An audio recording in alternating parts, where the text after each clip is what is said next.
नमस्कार, मैं हूं टीना। जननायक में आप सबका स्वागत है। कोटा में चल रहे शिव पुराण कथा के तीसरे दिन कथा स्थल पर महिलाएं व पुरुष शिव पुराण कथा का आनंद लेते हुए नजर आए। इसके साथ ही एक और लोगों की भीड़ कभी कम हो रही है तो कभी बढ़ भी रही है। वही शिव पुराण महाकथा व पंडित प्रदीप मिश्रा के प्रति लोगों की इतनी आस्था है कि वो पितृपक्ष में कथा आयोजित होने से अपने पितरों की फोटो लेकर कथा सुन रहे हैं।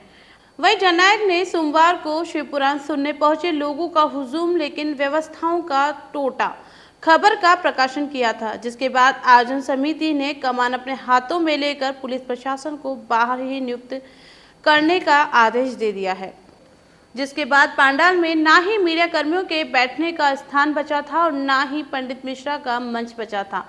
आम जन मंच तक जा पहुंचे और वहीं बैठकर कथा का आनंद लेते नजर आए। सोचने वाली बात तो यह है कि अगर पंडाल में कोई भी अप्रिय घटना घटित होती है तो वहां से लोगों को सुरक्षित बाहर लाना पुलिस व आयोजन समिति के लिए चुनौती से कम नहीं होगा।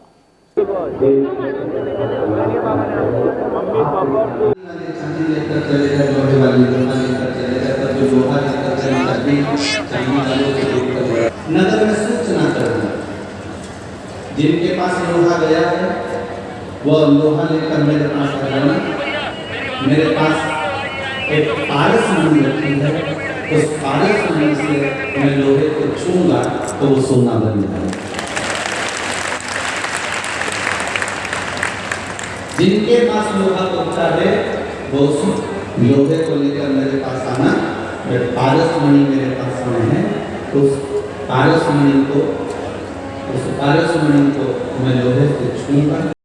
सूत्रों के अनुसार खबर के प्रकाशन के बाद इसकी कमान स्वयं आयोजकों ने अपने हाथ में ले ली, जिसके बाद वहां लोगों को शिव पुराण कथा सुनने को तो मिल गई लेकिन वहां की व्यवस्था चरमरा गई।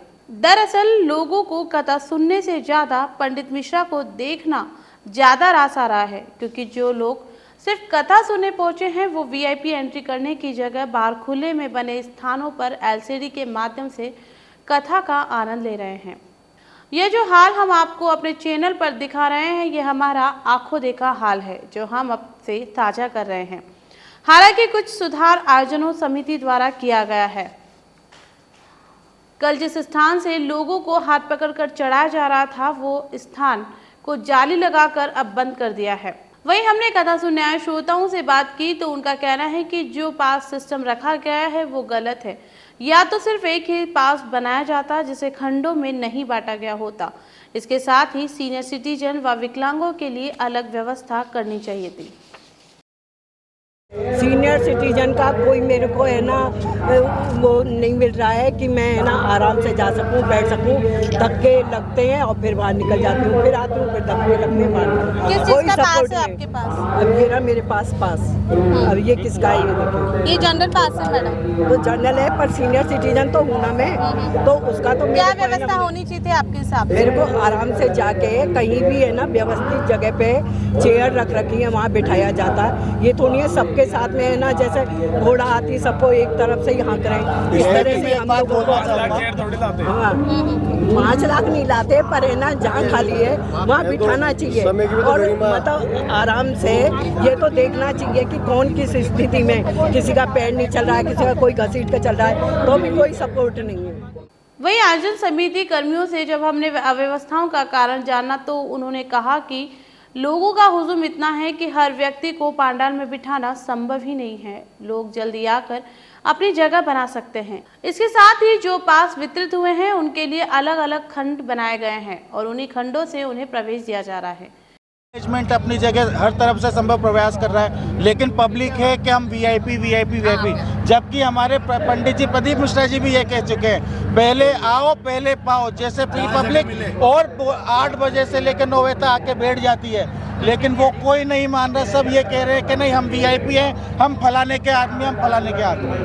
तो क्या ये वीआईपी ने खत्म कर देना चाहिए? वीआईपी ने एक तरीके से तो खत्म ही है। जब पंडाल पूरा भर चुका है तो उसके बाद वीआईपी तो बनता ही नहीं है। तो फिर आयोजन समिति को वीआईपी पास बनाने नहीं चाहिए थे, क्यों बनाए? आयोजन समिति ने वीआईपी पास इसलिए बनाए थे ताकि कोई व्यवस्था न बगड़े, जो जैसे आ रहा है अगर जल्दी आ रहा है तो उसको अपनी संभावित जगह मिल सके, लेकिन वो ऐसा कुछ नहीं हो पाया। लेकिन जब आयोजकों को पता था कि 3 से 4 लाख पब्लिक आएगी, तो फिर पास को डिवाइडेशन क्यों किया? नहीं तो पब्लिक उस हिसाब से पास को भी डिवाइडेशन किया है, उस हिसाब से जगह को भी बढ़ाया गया। डे बाय डे यहाँ पे जगह बढ़ाई गई। पहले 40 एलईडी लगी थी, आज 50 से 60 एलईडी हो गई। पहले टेंट छोटी जगह पे था, आज टेंट हर जगह बढ़ता हुआ जा रहा है। कितने इसमें पैनल आयोजकों का बनाए नहीं है। हैं? यहाँ पे 5 बड़े डोम है, बाकी के आप पूरा कैमरे से आप खुद संवाददाता आप खुद चेक कर सकते हैं कितनी पब्लिक और कितनी जगह टेंट लगे हुए हैं। टोटल कितनी पब्लिक आई है आज की अगर एवरेज हम बात करते हैं तो 4, 4.5, 5 लाख पब्लिक है यहाँ पर। समय की गरिमा होनी चाहिए, जो पहले आएगा वो पहले पाएगा, ये बाबा का आदेश है। आदमी लेट आता है,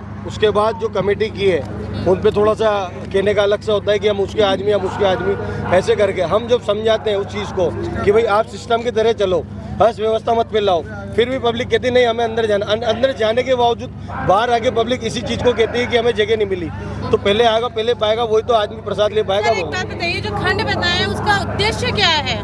खंड का अलग अलग है, जैसे जिसको दिया महाकालेश्वर वो उसको उधर में जाए, जिसको जो खंड दिए अपन उस कमेटी को उसी कमेटी में बिठा देना चाहिए। उसके अलावा जो व्यवस्था होती है उस पब्लिक को साइड में निकाल के वहाँ बिठा देते हैं आराम से, मगर पब्लिक उसी खंड में बैठने के लिए जिद करती है। उनका तो इतना सा कहना है थोड़ी व्यवस्था बना के रखें, जो व्यवस्था समिति ने करी उस समिति को उस व्यवस्था को फॉलो करें। अव्यवस्था यूँ फैलती कि आदमी जिद करता है अंदर जाने की। आज आपने देख ही लिया इतनी तादाद में पब्लिक है, फिर भी पब्लिक अंदर जा रही है और वापस आ रही है। पंडित जी जो कथा करते हैं उसमें थोड़ा सा विलम्ब होता है, इसलिए वो कहते हैं कि भाई जो व्यवस्था है उसी जो जहाँ जगह मिले, जहाँ मेरी आवाज़ आ रही है वो वहीं बैठ जाए, भगवान की आवाज़ वहाँ भी आएगी।